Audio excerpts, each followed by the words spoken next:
ხელოსანი გამოძახებით კახეთში. საყოფაცხოვრებო და კომპიუტერული ტექნიკის შეკეთება, მონტაჟი, დარეკეთ 1600. არაიცით იმ შესახებ, რომ საკრებულოში განიხილება საკითხი გამგეობის თანამდებობიდან გათავისუფლების შესახებ.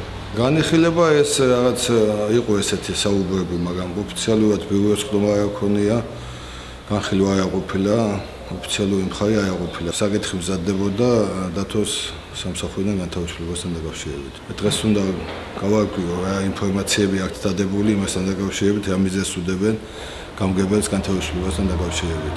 საკრებულოში ქონიათ საკრებულოს წევრებს მომზადებული რაღაც გარკვეული ჯგუფს.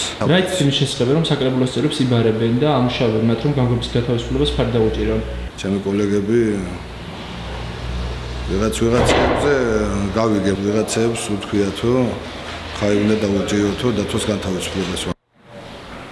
მე ოფიციალურად არანაირი შეტყობინება არ მიმიღია საკრებულოსგან. ამ ეტაპზე არ არის რაღაც ფორმა დაკონკრეტებული. ეს ფაქტი შესაძლებელია მოხდეს თუ არ მოხდეს. საკრებულოს წევრების ზეწოლის შესახებ რა იცით, რომ მათ უშიშროებიდან ეუბნებიან, რომ თქვენს იმპიჩმენტს ფარი უნდა დაუჭირონ? ანუ გადაყენებას. სმენი მუნიციპალიტეტი არის დამოუკიდებელი ერთეული, სადაც თემას უნდა წყვეტდეს ნებისმიერ საკითხთან მიმართებაში საკრებულო გამგებელთან და გამგებელი საკრებულოსთან შეთანხმებით. ცხადია ეს მსჯელობის საგანია საკრებულო ამაზე იმსჯელებს და შესაბამის დასკვნებს გააკეთებს უახლოეს მომავალში. სულ რაღაც 10 დღეა, რაც წლიური ანგარიში შემოვიდა გასული წლის საფინანსო დოკუმენტი და შესაბამისად ამის ანალიზის საფუძველზე ჩვენ ვალდებული ვართ ანგარიში მოვისმინოთ და შევაფასოთ გამგებლის საქმიანობა. ჯერ შეფასებული არ გააქვთ? არა. მაშინ გადადგომა ჯერ რა შუა რა კავშირშია?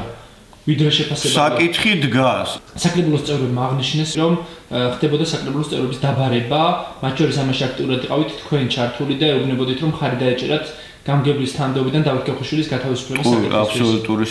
აბსოლუტური სიცრუე. გუბერნატორმა მოსთხოვა განცხადების დაწერა, სადაც გამგებელმა უარი თქვა, შემდეგ დააკავეს მისი მოადგილე ქრთამის საყების ბრალდებით, ამის შემდეგ საქმე აღიძრა პროკურატურაში და წაიღეს გაიტანა პროკურატურამ ყველა დოკუმენტაცია ფინანსებს და ტენდერს რაც შეეხება გამგებლად დავით კექვაშვილის დანიშვნის დღიდან იანვრის ჩათვლით, ამის შემდეგ უკვე საკრებულოში დაიწყო საკითხი იმის შესახებ, რომ შესრულა გამგებელი გადააყენონ, არ ხედავთ ამასთან ამ ჯაჭვურ კავშირს?